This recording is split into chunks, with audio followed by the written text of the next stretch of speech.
بسم اللہ الرحمن الرحیم۔ جب حضرت یعقوب علیہ السلام 40 سال بعد اپنے بیٹے یوسف علیہ السلام سے ملے تو کیسا منظر تھا۔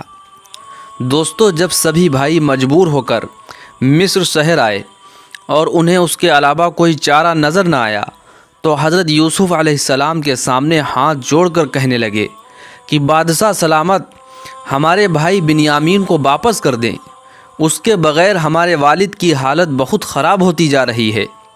حضرت یوسف علیہ السلام نے جب اپنے بھائیوں کو اس قدر پریشان دیکھا تو انہیں ساری حقیقت بتا دی اور کہنے لگے کہ کیا تمہیں یاد ہے کہ آج سے 40 سال پہلے کیسے تم لوگوں نے اپنے چھوٹے بھائی یوسف کو ایک اندھیرے کنویں میں ڈال دیا تھا۔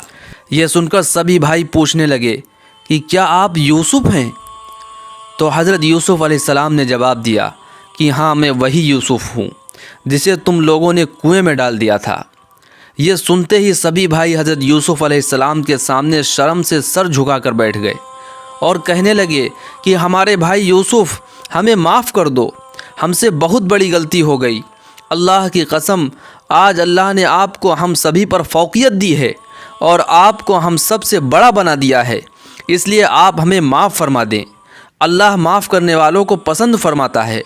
حضرت یوسف علیہ السلام نے اپنے سبھی بھائیوں کو اپنے پاس ایک قیمتی قالین پر بٹھایا اور کہنے لگے کہ میں نے تم سبھی کو معاف کر دیا اور اللہ سے دعا کرتا ہوں کہ اللہ بھی تمہارے گناہوں کو معاف فرما دے، کیونکہ میرا اللہ بہت معاف کرنے والا ہے۔ اور پھر حضرت یوسف علیہ السلام نے اپنے والد حضرت یعقوب علیہ السلام کے بارے میں پوچھا کہ میرے بھائیوں، میرے والد کی کیا حالت ہے؟ وہ ٹھیک تو ہے نا؟ تو سبھی بھائیوں نے جواب دیا کہ یوسف، ہمارے والد یعقوب کی حالت بہت خراب ہو چکی ہے، بات کرتے ہوئے ان کے ہاتھ کانپتے ہیں اور آپ کو یاد کر کر کے انہوں نے اپنی آنکھیں کھو دی ہیں۔ اب انہیں آنکھوں سے کچھ بھی نظر نہیں آتا، لاٹھی کے سہارے سے چلتے ہیں۔ والد کی ایسی حالت سن کر حضرت یوسف علیہ السلام بہت دیر تک روتے رہے اور پھر اپنا کرتا بھائیوں کے حوالے کرتے ہوئے کہا کہ جاؤ اور یہ کرتا میرے والد کے چہرے پر ڈال دینا، اللہ تعالیٰ اس کرتے کی برکت سے میرے والد کی آنکھوں کی روشنی واپس کر دے گا، اور پھر سبھی گھر والوں کو لے کر میرے پاس مصر آ جانا۔ حضرت یوسف علیہ السلام کا وہ کرتا کوئی عام کرتا نہیں تھا، بلکہ حضرت یوسف علیہ السلام کے دادا حضرت ابراہیم علیہ السلام کو جس وقت نمرود نے آگ میں ڈالا تھا تو اللہ نے ان کی حفاظت کی خاطر حضرت جبریل علیہ السلام کے ہاتھوں یہ کرتا جنت سے زمین پر اتارا تھا اور فرمایا تھا کہ جبریل، یہ کرتا لے جا کر میرے حبیب ابراہیم کو پہنا دو، اس کی وجہ سے ان پر وہ بھڑکتی آگ اثر نہ کرے گی۔ وہ کرتا منتقل ہوتے ہوتے حضرت یوسف علیہ السلام کے پاس آیا اور حضرت جبریل نے آ کر حضرت یوسف علیہ السلام کو بتایا کہ یوسف، یہ کرتا کوئی عام کرتا نہیں ہے بلکہ جنت کا لباس ہے، اسے تم اپنے والد کے چہرے پر ڈال دینا تو ان کی آنکھوں کی روشنی واپس آ جائے گی۔ جب یہ سبھی بھائی حضرت یوسف علیہ السلام کے پاس سے خوشی خوشی وہ کرتا لے کر اپنے شہر کنعان کی طرف روانہ ہوئے تو ادھر حضرت یعقوب علیہ السلام کو اللہ نے خبر دے دی کہ میرے پیارے نبی یعقوب، اب یوسف سے ملنے کا وقت آ چکا ہے، اس لیے جلد ہی تمہارا بچہ یوسف تمہارے پاس ہوگا۔ یہ سنتے ہی حضرت یعقوب علیہ السلام کی خوشی کا ٹھکانہ نہ رہا اور اللہ نے حضرت یوسف علیہ السلام کے کرتے کی خوشبو ان تک پہنچا دی تو حضرت یعقوب علیہ السلام اپنے گھر والوں سے کہنے لگے کہ میرے گھر والوں، میں تمہیں ایک بات بتاتا ہوں، اگر تم مجھے بے وقوف نہ سمجھو، وہ یہ ہے کہ مجھے یوسف کی خوشبو آ رہی ہے اور میرا یوسف مجھ سے قریب آتا جا رہا ہے۔ یہ سن کر گھر والے پریشان ہو کر کہنے لگے کہ ابا جان، آپ بڑھاپے میں کیسی سٹھیائی ہوئی باتیں کر رہے ہیں؟ کیا آپ کو نہیں پتا کہ یوسف کو مرے ہوئے 40 سال گزر چکے ہیں اور آپ آج بھی ان کی باتیں لیے بیٹھے ہیں؟ گھر والوں کی ایسی باتیں سن کر حضرت یعقوب علیہ السلام خاموش ہو گئے، لیکن انہیں پتا تھا کہ میرے اللہ کا وعدہ بہت جلد ہی سچ ہو کر سامنے آئے گا۔ روایتوں میں آتا ہے کہ کنعان سے مصر کی دوری 8 دنوں کے سفر کے برابر تھی، لیکن اللہ نے اپنی قدرت سے حضرت یعقوب علیہ السلام کو اتنی دور سے حضرت یوسف علیہ السلام کے کرتے کی خوشبو پہنچا دی۔ جب یہ سارے لڑکے کرتا لے کر اپنے شہر کنعان پہنچے تو بڑے بھائی یہودا نے کہا کہ یہ کرتا میں اپنے ہاتھوں سے اپنے والد کے چہرے پر ڈالوں گا، کیونکہ آج سے 40 سال پہلے میں نے ہی وہ جھوٹے خون میں رنگا کرتا اپنے والد کو لے جا کر دیا تھا اور بولا تھا کہ یوسف کو بھیڑیے نے کھا لیا ہے اور یہ اس کے خون میں رنگا کرتا ہے۔ اس لیے آج میں اپنے اس گناہ کی بھرپائی کے لیے یہ نیک کام اپنے ہاتھوں سے کروں گا کہ یہ جنتی کرتا اپنے ہاتھوں سے اپنے والد کے چہرے پر ڈالوں گا۔ یہ سن کر سارے بھائی خوشی خوشی راضی ہو گئے، اور جب یہ سبھی لڑکے اپنے گھر کے دروازے سے گھر میں داخل ہوئے تو حضرت یعقوب علیہ السلام اپنی چارپائی پر بے چین ہونے لگے اور جلدی سے اپنے ان بچوں کو پاس بلا کر کہا کہ میرے بچوں، مجھے اللہ کی طرف سے معلوم ہو چکا ہے کہ تم کوئی بڑی خوشخبری لے کر آئے ہو، تو جلدی سے مجھے بتاؤ کہ وہ خوشخبری کیا ہے۔ والد کی ایسی بات سن کر سبھی لڑکے ان کا پیر پکڑ کر رونے لگے۔ حضرت یعقوب علیہ السلام اپنے بچوں کے سر پر ہاتھ پھیرتے ہوئے کہہ رہے تھے کہ میرے بچوں، مجھے بتاؤ تو صحیح کہ آخر کیا ہو گیا ہے، تم لوگ اتنا پریشان کیوں ہو؟ تو بڑے بھائی یہودا نے ہمت کر کے بتایا کہ میرے ابا جان، ہمیں معاف کر دو، آپ کا بچہ یوسف آج بھی زندہ ہے۔ جس مصر کے نیک بادشاہ کے بارے میں ہم باتیں کیا کرتے تھے وہ کوئی اور نہیں بلکہ ہمارا بھائی یوسف ہے۔ ابا جان، وہ بہت نیک اور سچے بادشاہ ہیں۔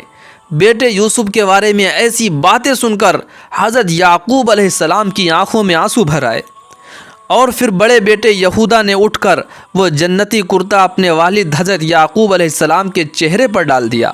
ابھی کچھ ہی وقت گزرا تھا کہ جیسے ہی وہ کرتا چہرے سے ہٹایا گیا تو حضرت یعقوب علیہ السلام کی آنکھوں کی روشنی واپس آ چکی تھی، اور وہ گھبرا کر اپنے سبھی گھر والوں کو دیکھ رہے تھے۔ والد کی آنکھوں میں خوشی کی جھلکیاں صاف نظر آ رہی تھیں۔ پھر حضرت یعقوب علیہ السلام نے اپنے سبھی گھر والوں کو مخاطب کر کے کہا کہ میرے گھر والوں، تم مجھے سٹھیایا ہوا بڈھا سمجھتے تھے، لیکن میں تم سے کہا کرتا تھا نا کہ مجھے اللہ کی طرف سے وہ باتیں معلوم ہیں کہ جو تم نہیں جانتے۔ میں جانتا تھا کہ میرا بچہ یوسف آج بھی زندہ ہے اور وہ ایک دن مجھ سے ملنے ضرور آئے گا۔ تو میرے گھر والوں، دیکھ لو، آج وہ دن آ گیا ہے، میرا بچہ یوسف مجھ سے ملنے آ رہا ہے۔ یقیناً میرے اللہ کا وعدہ سچا ہے۔ یہ سنتے ہی سارے گھر والے حضرت یعقوب علیہ السلام کے پیر پکڑ کر رونے لگے اور کہنے لگے کہ ابا جان، ہمیں معاف کر دو، ہم سب بہت بڑی غلطی میں تھے، آپ اللہ سے ہمارے لیے استغفار کریں کہ اللہ ہمارے گناہوں کو معاف فرما دے۔ حضرت یعقوب علیہ السلام نے اپنے لڑکوں کو اٹھایا اور کہا کہ میرے بچوں، پریشان نہ ہو، میں اللہ سے تم سب کے لیے استغفار کروں گا، میرا اللہ بہت معاف کرنے والا ہے۔ پھر بڑا بیٹا یہودا نے آگے بڑھ کر کہا کہ ابا جان، چلو آپ جلدی سے تیار ہو جاؤ، اب ہم سبھی مصر شہر میں جا کر رہیں گے، کیونکہ ہمارے بھائی یوسف نے سبھی گھر والوں کو اپنے پاس مصر بلایا ہے۔ حضرت یعقوب علیہ السلام اور سارے گھر والوں نے جلدی جلدی سامان تیار کیا اور پھر مصر شہر کی طرف روانہ ہو گئے۔ ادھر حضرت یوسف علیہ السلام بھی اپنے والد سے ملنے کے لیے بے چین ہو رہے تھے، اور ادھر حضرت یعقوب علیہ السلام کی زبان پر اللہ کی حمد جاری تھی، اور مصر کی طرف بڑھنے والے ہر قدم پر وہ اللہ کا شکر ادا کرتے جا رہے تھے کہ اللہ نے انہیں اتنی لمبی آزمائش کے بعد اپنے بیٹے یوسف سے ملنے کا موقع دیا ہے۔ حضرت یعقوب علیہ السلام کے اندر خوشی کی موجیں انگڑائیاں لے رہی تھیں اور قدم تیزی کے ساتھ مصر شہر کی طرف بڑھتے جا رہے تھے۔ 8 دنوں کا سفر کر کے یہ قافلہ مصر شہر پہنچا۔ جب حضرت یوسف علیہ السلام کو خبر ہوئی کہ میرے والد مصر شہر سے قریب آ چکے ہیں تو اپنے ساتھ 4000 کی فوج لے کر اپنے والد کے استقبال کے لیے اس راستے پر جا کھڑے ہوئے جہاں سے ان کے والد حضرت یعقوب علیہ السلام ابھی کچھ ہی دیر میں آنے والے تھے۔ سامنے ایک پہاڑ تھا جس کے دوسری طرف سے کنعان کا راستہ چلتا ہوا مصر شہر کے اندر آتا تھا۔ حضرت یوسف علیہ السلام پہاڑ کی اس طرف کھڑے تھے اور دوسری طرف حضرت یعقوب علیہ السلام ڈنڈے کے سہارے سے دھیرے دھیرے اس پہاڑ پر چڑھتے جا رہے تھے۔ جس وقت حضرت یعقوب علیہ السلام پہاڑ سے نیچے اترے تو دور کھڑے اپنے بیٹے یوسف پر نظر پڑی تو زمانہ کربٹ بدل کر 40 سال پیچھے چلا گیا، اور اپنے جوان بیٹے یوسف کے اندر وہ چھوٹا سا یوسف نظر آنے لگا کہ جو گھر میں کھیلتا ہوا کبھی تو چھت کی طرف دوڑتا تو کبھی باہر کی طرف بھاگ جاتا، کبھی اپنے والد سے ضد کرتا کہ مجھے بازار میں گھمانے لے چلو، اور کبھی ان کے ہاتھوں سے بیٹھ کر کھانا کھاتا۔ حضرت یعقوب علیہ السلام آگے بڑھتے جا رہے تھے اور دل میں خوشی کی لہر موج مار رہی تھی۔ حضرت یوسف علیہ السلام نے بھی جیسے ہی اپنے والد حضرت یعقوب علیہ السلام کو دیکھا تو تیز قدموں کے ساتھ ان کی طرف بڑھنے لگے۔ تھوڑی دیر کے بعد دونوں باپ بیٹے ایک دوسرے کے سامنے کھڑے تھے۔ حضرت یوسف علیہ السلام بہت دیر تک اپنے والد کا چہرہ دیکھتے روتے رہے، اور پھر حضرت یعقوب علیہ السلام نے اپنے بچے یوسف کو گلے سے لگا لیا اور آنکھوں سے آنسوؤں کی ایک لڑی بندھ گئی۔ حضرت یعقوب علیہ السلام اپنے بچے یوسف سے کہہ رہے تھے کہ میرے بچے، تم بڑھاپے میں مجھے چھوڑ کر کہاں چلے گئے تھے؟ میں تو تمہاری یاد میں رو رو کر اپنی آنکھیں کھو بیٹھا۔ کوئی لمحہ، کوئی پل ایسا نہ گزرتا کہ مجھے تمہاری یاد نہ ستاتی ہو۔ حضرت یوسف علیہ السلام نے کہا کہ میرے ابا جان، یہ اللہ کی طرف سے ہماری آزمائش تھی، اور اللہ صبر کرنے والوں کا اچھا انجام دیا کرتا ہے۔ پھر حضرت یوسف علیہ السلام نے اپنے والد کو ایک شاہی سواری میں بٹھا کر اپنے محل کی طرف روانہ ہو گئے۔ دوستو، یہاں آپ کو ایک بات بتاتا چلوں کہ اس وقت تک مصر کا اصلی بادشاہ جس نے حضرت یوسف علیہ السلام کو وزیر خزانہ بنایا تھا، اس کی وفات ہو چکی تھی۔ اسی لیے لوگوں نے حضرت یوسف علیہ السلام کے اچھے اخلاق کو دیکھتے ہوئے انہیں اپنا بادشاہ بنا دیا تھا۔ تو جس وقت حضرت یعقوب علیہ السلام اپنے بیٹے یوسف سے جا کر ملے تو اس وقت حضرت یوسف علیہ السلام کی پورے مصر پر حکومت چلتی تھی۔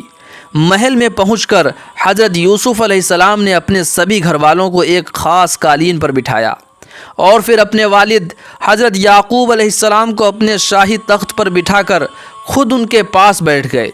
جیسے ہی حضرت یوسف علیہ السلام شاہی تخت پر بیٹھے تو سبھی بھائی حضرت یوسف علیہ السلام کے سامنے سجدے میں گر گئے۔ دوستو، اسلام میں سجدہ صرف اللہ کے لیے جائز ہے، کسی انسان کے لیے نہیں۔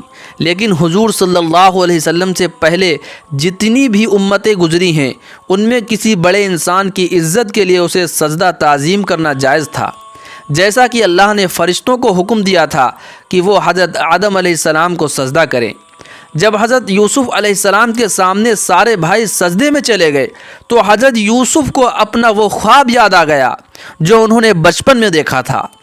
تو وہ اپنے والد حضرت یعقوب علیہ السلام سے کہنے لگے کہ میرے ابا جان، یہ میرے اس خواب کی تعبیر ہے جو میں نے بچپن میں دیکھا تھا، اور آپ کو آ کر بتایا تھا کہ آج رات میں نے خواب میں دیکھا ہے کہ 11 ستارے اور چاند و سورج مجھے سجدہ کر رہے ہیں۔ تو آج 40 سال بعد اللہ نے میرے اس خواب کو سچ کر دکھایا۔ اس واقعے کے بعد حضرت یوسف علیہ السلام اپنے گھر والوں کے ساتھ مصر شہر میں رہنے لگے اور ایک لمبے زمانے تک اس شہر پر حکومت کی۔ حضرت یعقوب علیہ السلام مصر آنے کے بعد صرف 17 سال ہی زندہ رہے اور پھر 147 سال کی عمر میں ان کی وفات ہو گئی۔ حضرت یعقوب علیہ السلام نے وفات کے وقت اپنے سبھی لڑکوں کو پاس بلا کر کہا کہ میرے بچوں، مجھے ایک بات کا بہت زیادہ غم ستاتا ہے، کیا تم مجھے اس کا جواب دو گے؟ تو سبھی لڑکوں نے کہا کہ ابا جان، آپ جو پوچھیں ہم اس کا ٹھیک ٹھیک جواب دیں گے۔ تو حضرت یعقوب علیہ السلام نے پوچھا کہ میرے بچوں، میری وفات کے بعد تم کس کی عبادت کرو گے؟ تو سبھی لڑکوں نے ایک ہو کر جواب دیا کہ ہم اسی ذات کی عبادت کریں گے جس کی ہمارے باپ دادا عبادت کرتے آئے ہیں۔ حضرت یعقوب علیہ السلام نے فرمایا کہ میرے بچوں، میری وفات کے بعد میری وصیت اچھی طرح یاد رکھنا کہ میرا جسم مصر میں دفن نہ کرنا، بلکہ اسے کنعان شہر لے جا کر جہاں تمہارے دادا ابراہیم و اسحاق کی قبر بنی ہوئی ہے وہیں مجھے دفن کر دینا۔ والد کی وفات کے بعد حضرت یوسف علیہ السلام بہت زیادہ پریشان رہنے لگے۔ وقت گزرتا گیا، سارے بھائی حضرت یوسف علیہ السلام کے ساتھ محل میں شہزادوں والی زندگی گزار رہے تھے۔ آخر ایک لمبی مدت کے بعد 120 سال کی عمر میں حضرت یوسف علیہ السلام کی وفات ہو گئی اور انہیں مصر میں دریائے فرات کے کنارے دفن کر دیا گیا۔ پیارے دوستو، آپ کو قصہ پسند آیا ہو تو ویڈیو کو لائک اور شیئر کر دیں اور چینل کو ضرور سبسکرائب کر لیں تاکہ آپ کو زیادہ سے زیادہ نبیوں کی زندگی کے بارے میں اچھی معلومات حاصل ہو سکے۔ السلام علیکم۔